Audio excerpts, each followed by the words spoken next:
오늘의 주요 뉴스입니다. 국내 8개 전업카드사가 올해 첫 성적표를 받아들었습니다. 하나카드는 올해 1분기 535억 원의 순이익을 내며 급성장한 반면 롯데카드는 1분기 당기순이익이 반토막나며 체면을 구겼습니다. 시중은행 전환에 성공한 대구은행이 사명을 IM뱅크로 바꾸고 본격적인 전국 단위 은행으로 행보를 이어갈 예정입니다. 하지만 기존 시중은행과 체급 차이를 좁히기 위한 전략이 시급하다는 분석이 나오고 있습니다. 올해 1분기 국내 은행 당기순이익이 5조 3천억 원을 기록해 전년 대비 24.1% 줄었습니다. 이자이익은 견조한 수준을 유지했지만 홍콩 H지수 ELS 자율배상에 따라 영업 외 손익이 감소했습니다. 삼성전자가 AI 가전을 승부수로 띄웠습니다. 인공지능 기술이 접목된 냉장고와 세탁기, 로봇 청소기 등 더 똑똑해진 제품으로 AI 가전은 삼성이란 인식을 확산시키는 데 주력하고 있습니다.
여러분 안녕하십니까? 센 경제라이브 시작합니다.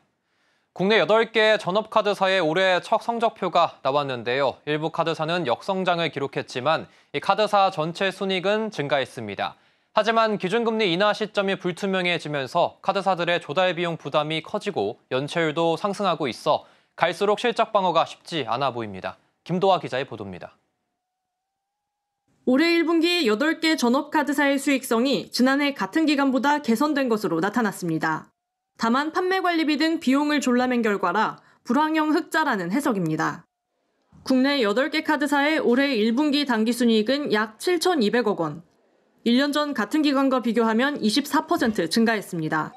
신한, 삼성, KB국민, 하나, BC 등 5개 카드사는 올해 1분기 실적 개선에 성공했지만 현대, 롯데, 우리카드는 지난해 1분기보다 순이익이 감소하면서 역성장을 기록했습니다. 신한카드는 올해 1분기 1,850억 원의 순이익을 내며 1위를 차지했습니다.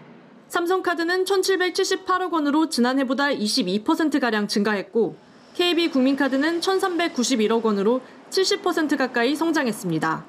하나카드는 올해 1분기 535억 원의 순이익을 냈는데 1년 전보다 무려 164% 넘게 급성장하며 가장 큰 폭의 증가율을 보였습니다. BC카드는 지난해 1분기 마이너스를 기록하며 최초로 분기 적자를 냈지만 올해 1분기 486억 원의 순이익을 내며 흑자 전환에 성공했습니다. 실적 개선에 성공한 카드사들은 내실 경영 기조에 따른 판관비 축소와 할부금융 등 사업 다각화 전략이 한몫했다고 밝혔습니다. 이외에 3개 카드사는 역성장을 기록했는데 가장 크게 손익이 나빠진 곳은 롯데카드였습니다. 롯데카드는 PF 대출에 따른 대손상각비와 조달 비용 상승의 타격이 컸습니다. 롯데카드의 올해 1분기 당기순이익은 약 248억 원으로 지난해와 비교해 반토막 났습니다. 우리카드의 올해 1분기 순이익은 지난해보다 36%, 현대카드는 지난해보다 10% 감소했습니다.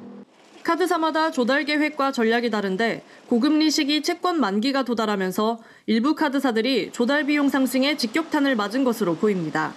자금 조달에 대한 환경은 똑같긴 하지만 채권에 대한 부분들이 만기가 어떤 식으로 구성되어 있느냐에 따라서 다르죠. 자금 조달에 대한 부분들은 전략을 어떻게 해느냐에 따라서 조금 다를 수는 있기 때문에 카드업권은 전체적으로 호실적을 냈지만 연체율 상승의 건전성이 악화하고 있어 올해 전망은 어둡습니다. 우리카드와 KB국민카드, 하나카드 등 일부 카드사의 실질 연체율이 마의 2%를 넘겼기 때문입니다. 실적은 조금 개선됐는데 연체액이 전반적으로 한 3조 가까이 되기 때문에 상당히 좀 그 실적에 악영향을 주고 있는 요인이고요. 중요한 건 하반기에는 매출을 늘리는 전략보다는 좀 비용을 절감하는 노력이 필요한 거고. 서울경제TV 김도아입니다. 어제 금융당국 인가를 받고 시중은행 전환에 성공한 대구은행은 사명을 IM뱅크로 바꾸고 본격적인 전국 단위 은행으로 행보를 이어갈 예정입니다. 당국은 대구은행의 은행권 내 매기 역할을 기대하고 있지만 시중은행과 체급 차이를 좁히기 위한 전략이 시급하다는 분석이 나오고 있습니다. 이연아 기자입니다. 시중은행 전환에 성공한 대구은행은 이사회와 주주총회를 거쳐 이르면 다음 달 IM뱅크로 사명을 변경하고 전국구 은행으로 새롭게 출발합니다. 현재 금융당국과 시장에서는 대구은행의 5대 시중은행 중심의 은행권 과점 체제를 흔들 매기 역할을 기대하고 있습니다. 대구은행은 향후 2년에서 3년간 대규모 인프라 투자와 자본 확충 지원을 집중한다는 방침인데 특히 디지털 중심 전국구 고객 확보와 기업 금융, 중신용 중소기업과 개인 사업자에 대한 여신 규모 확대라는 전략을 전면에 내세웠습니다. 금융권에서는 무엇보다 시중은행과 체급차를 좁히기 위한 전략이 시급하다는 목소리가 높습니다. 1분기 기준 대구은행 총 자본 규모는 4조 9,857억 원. 5대 은행 가운데 KB국민은행 총 자본 35조 5,198억 원과 비교하면 7분의 1 수준이고 인터넷 전문은행 카카오뱅크 6조 원대보다도 낮습니다. 자본력이 낮으면 대출 여력도 한계가 있기 때문에 자본 확충을 통한 체급 키우기가 중요한 상황입니다.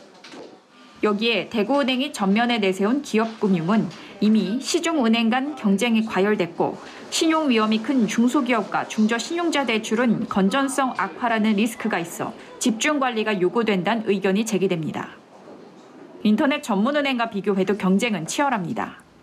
특히 카카오뱅크의 올해 1분기 당기순이익은 1,112억 원으로 주택담보대출 시장을 빠르게 점유하며 역대 최대 실적을 기록했는데 대구은행 1분기 순이익 1,195억 원 뒤를 바짝 쫓고 있습니다.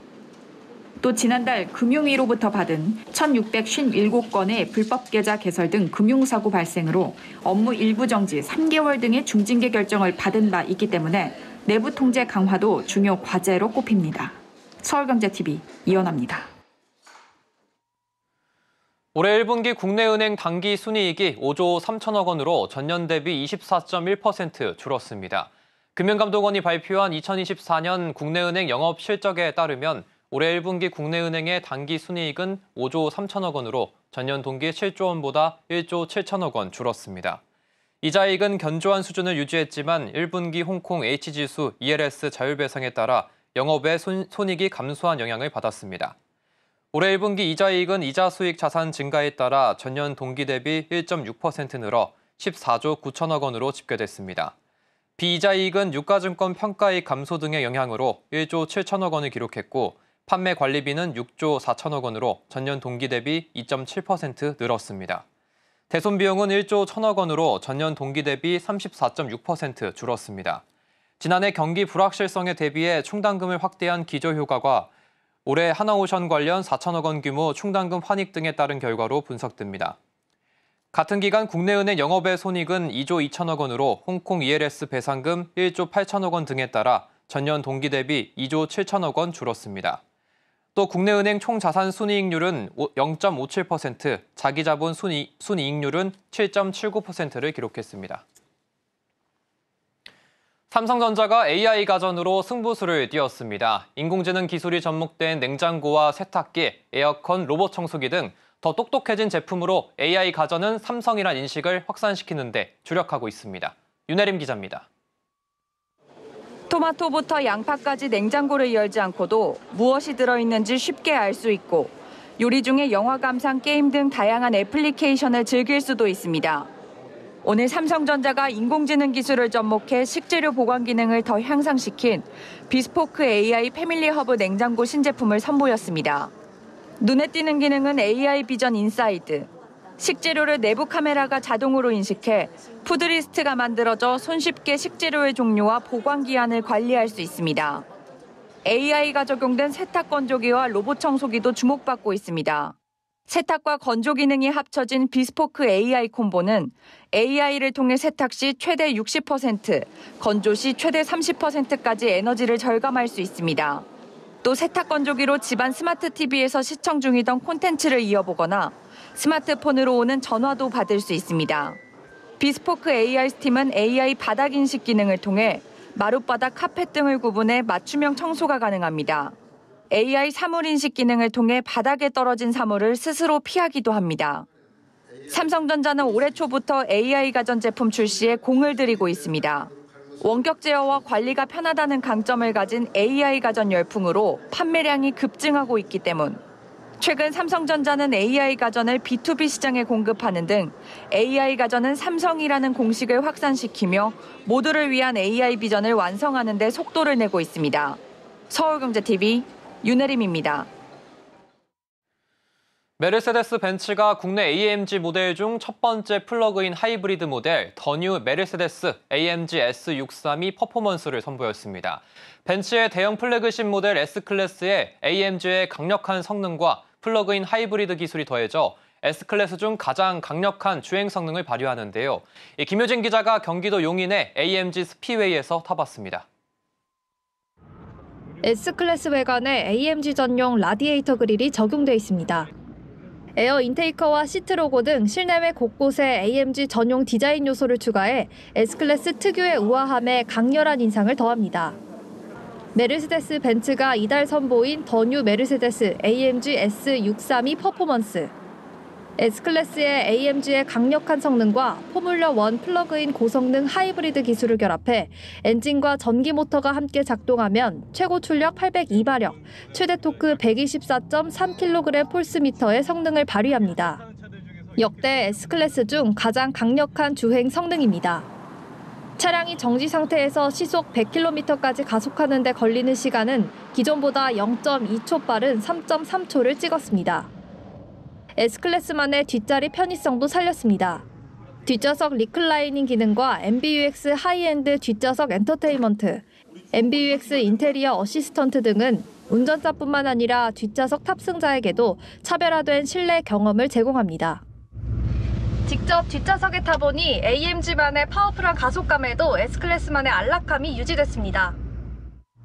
이 차량엔 에어 서스펜션과 어댑티브 조정 댐핑 시스템 기반의 AMG 라이드 컨트롤 플러스 서스펜션, 순수 전기 모드를 포함한 7가지 주행 모드를 제공하는 AMG 다이내믹 셀렉트 등 다양한 주행 지원 기능이 탑재됐습니다. 여기에 새로운 냉각 모듈이 적용된 AMG 고성능 배터리는 13.1kWh의 용량으로 국내 인증 기준 최대 25km까지의 전기 주행 거리를 제공합니다. 서울경제TV 김유진입니다. 진양군 HLB 회장이 오늘 미국 식품의약국으로부터 간암 신약 리보세라닙과 캄렐리주맙 병용요법에 대한 품목 허가 신청에 대해 보안 요구 서한을 받았다고 밝혔습니다. 진 회장은 이날 오전 유튜브 채널을 통해 리보세라닙에 관한 이슈는 없으나 캄렐리주맙에 관한 이슈가 있고 이에 대한 답변이 충분치 않았다며 캄렐리주맙 제조 공정의 지적에 대한 항서제약 측 답변이 FDA를 충분히 만족시키지 못한 게 아닌가 생각한다고 설명했습니다. 이어 리보세라닙에 관해 지적받은 사항이 없으므로 저희가 별도로 해야 할 일은 없다며 항서제약 측이 수정 보완해야 할 내용이 있는 만큼 항서 측과 빠르게 협의해 마무리하도록 하겠다고 말했습니다. 한편 이날 HLB의 간암 신약이 미 FDA 문턱을 넘지 못하면서 HLB 그룹 내 8개 상장사들이 일제히 하한가로 직행했습니다. 제로콜라, 제로소주처럼 무설탕이나 저칼로리를 내세운 제품들의 인기가 계속되고 있는데요. 맥주 역시 여름 성수기를 앞두고 칼로리 낮은 제품이 잇따라 등장하고 있습니다. 이해란 기자입니다.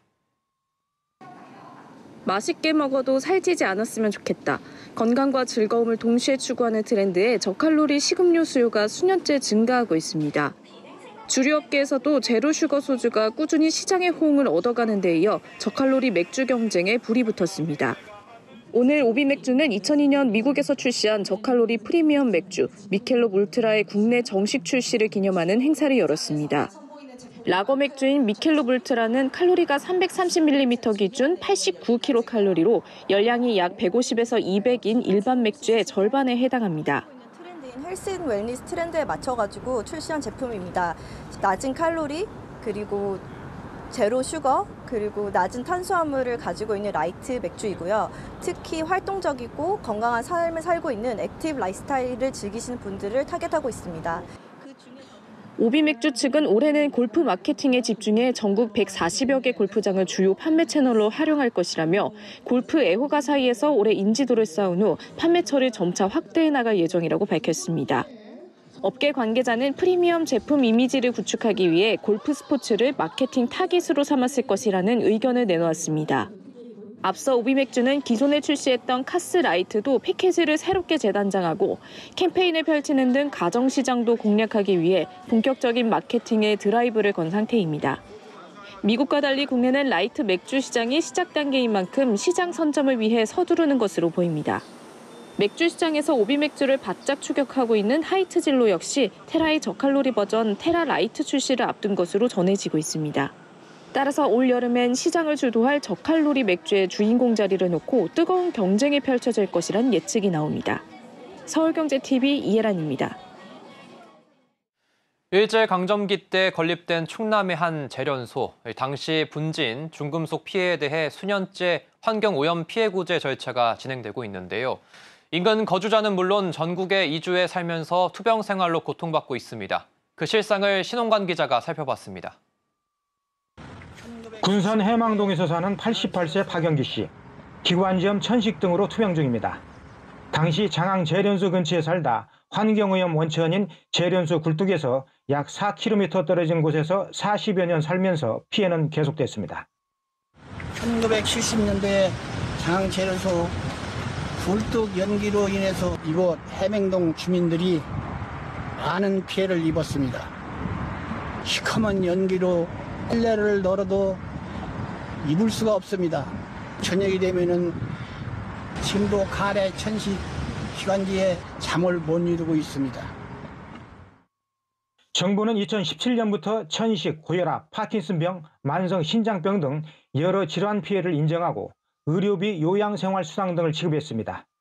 현재 이런 신체적 배상 대상자는 이 굴뚝에서 4km 이내 5년 이상 거주했던 주민으로 한정했지만 현지에서 이주한 주민을 비롯 군산만 해도 박 씨와 같은 피해를 호소하는 시민들이 적지 않을 것으로 예상됩니다. 1936년부터 가동된 장항 재련소는 전기동 생산 공정으로 전환된 1989년까지 53년간 가동되면서 카드뮴, 비소, 납과 같은 중금속 배출로 환경오염이 심각했습니다. 이런 환경 문제가 1970년대에 제기됐지만 피해 조사는 2000년대 말에야 시작됐습니다. 이런 가운데 일부 주민들이 재련소를 1900년에 인수한 현 주인을 상대로 지난해 초 제기한 손해배상 소송에서 승소해 1인당 1,000만 원을 배상받게 됐습니다. 이렇게 정부의 신체적 배상에 이어 재련소 당사자의 정신적 배상도 재판부로부터 인정받게 되자 그동안 홀로 투병하며 피해를 호소하던 주민들이 모여 집단소송을 준비하고 있습니다. 장항 재련소 인근에 거주한 피해자들은 상당수에 이를 것이라는 것이 주민대책위 설명입니다.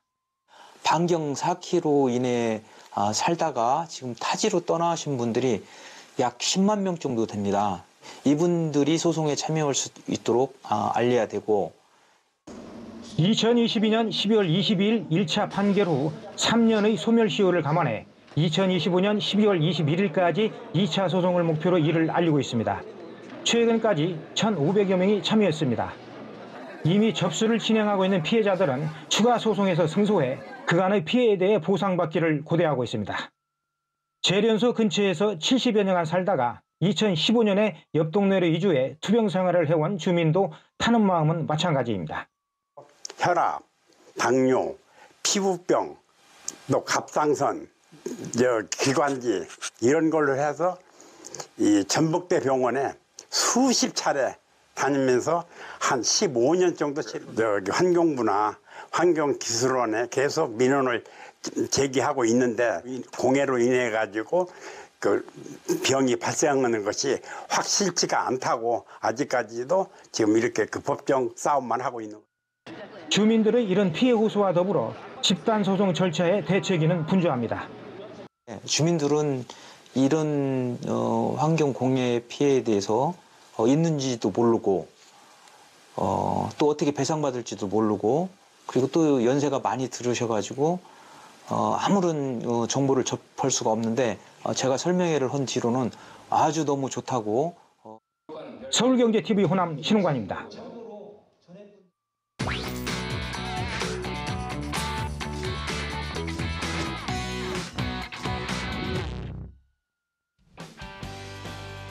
위클리비즈 황혜윤입니다. 최근 다이소에서 파는 손앤박 컬러밤 제품이 샤넬 리벤치크밤 저렴이로 알려지면서 화제를 모았는데요. 불과 3,000원인 다이소 제품과 63,000원인 제품의 발색이 비슷하다는 소비자 평가 때문입니다. 손앤박 컬러밤뿐만 아니라 수많은 다이소 뷰티 제품은 가격에 비해 질이 좋다는 평을 받으며 큰 인기를 끌고 있습니다. 이에 브랜드 입점 문의도 계속해서 이어지면서 2021년엔 4개에 불과했던 화장품 취급 품목이 현재는 34개 브랜드 310여 개로 늘었다고 합니다. 특히 올해 1분기 화장품 부문 매출액은 전년 동기 대비 150%나 신장했다는데요. 뷰티 부문에서도 폭풍 성장하는 다이소, CJ 올리브영을 위협하는 수준까지 올라설지 관심이 집중되고 있습니다. 최근 뉴진스님이 MZ세대 사이에서 인기라는 소식 들어보셨죠? 이처럼 불교 문화를 긍정적으로 받아들이는 젊은이들이 많아지면서 불교에 가까운 무교라는 의미의 불무교라는 단어가 유행할 정도인데요. 식품업계는 이런 트렌드에 대응해 사찰 음식 관련 제품을 잇따라 출시하고 있습니다. CJ제일제당은 대한불교 조계종가협업회 사찰식 팥죽과 꽈리고추 식물성 장조림을 선보였고 신세계푸드는 연잎 찰파이와 연꽃 단팥빵을 출시했습니다. 오뚜기도 두수고방과 함께 컵밥과 죽 형태의 가정 간편식 사찰 음식을 선보이기도 했는데요. 이 같은 식품업계의 움직임은 비건 식단이나 식물성 건강 식단을 추구하는 시장 트렌드, 특히 젊은 세대 문화를 반영한 결과라는 해석입니다. 사실 한국의 사찰 음식이야말로 1000년 이상 내려온 건강 채식의 모범 답안인데요. 불교식 채식 열풍이 어디까지 이어질지 궁금해집니다. 대전은 성심당의 도시라는 말이 있을 정도로 성심당은 빵지순례 명소인데요. 그러나 최근 성심당 대전역점이 철수 위기에 놓였다고 합니다. 매장 계약 만료에 따른 새 임대사업자 경쟁 입찰에서 코레일 유통이 이전보다 4배 높은 4억 4,100만 원이라는 월 임대료를 제시했기 때문인데요. 성심당 대전역점은 300제곱미터, 약 90평 면적인데 월 평균 매출은 약 26억 원으로 산출됐습니다. 공공기관인 코레일은 월 매출 대비 일정 수수료를 매겨 매장 임대료를 받게 돼 있는데 이같이 높은 임대료가 이 때문에 측정됐다는 설명입니다. 그러나 너무 높은 월세에 경매가 3차례나 유찰되면서 현재는 입찰 기준 월세가 3억 5,300만 원까지 낮아진 상황입니다. 5차까지 응찰하는 곳이 없을 시 기존 1차 목표치보다 30% 낮아진 금액으로 공고될 예정이라는데요. 빵의 맛뿐만 아니라 KTX 데이트 코스로도 유명한 성심당 대전역점의 운명은 어떻게 될지 궁금합니다. 생일이나 기념일에 가전제품이나 IT 제품을 선물로 받고 싶어도 가격 때문에 부담스러웠던 적 있으시죠? 보통은 갖고 싶단 말도 못 하셨을 텐데 앞으론 그럴 필요 없습니다. 삼성전자가 최근 기프트 펀딩 캠페인을 시작했기 때문인데요. 삼성닷컴에서 원하는 제품을 선택하고 메시지 카드와 함께 기프트 펀딩 참여 링크를 공유하면 지인들이 원하는 액수만큼 펀딩에 참여해 축하의 마음을 전하는 방식입니다. 삼성은 서비스를 위해 다른 사람과 결제 금액을 나누거나 자신의 여러 개 신용카드로 원하는 금액만큼 나눠 결제할 수 있는 분할 결제 시스템도 도입했다고 합니다. 이번 펀딩 서비스로 소비자들은 생일이나 졸업 같은 기념일에 자신이 원하는 선물을 받을 수 있게 됐습니다. 위클리비즈였습니다.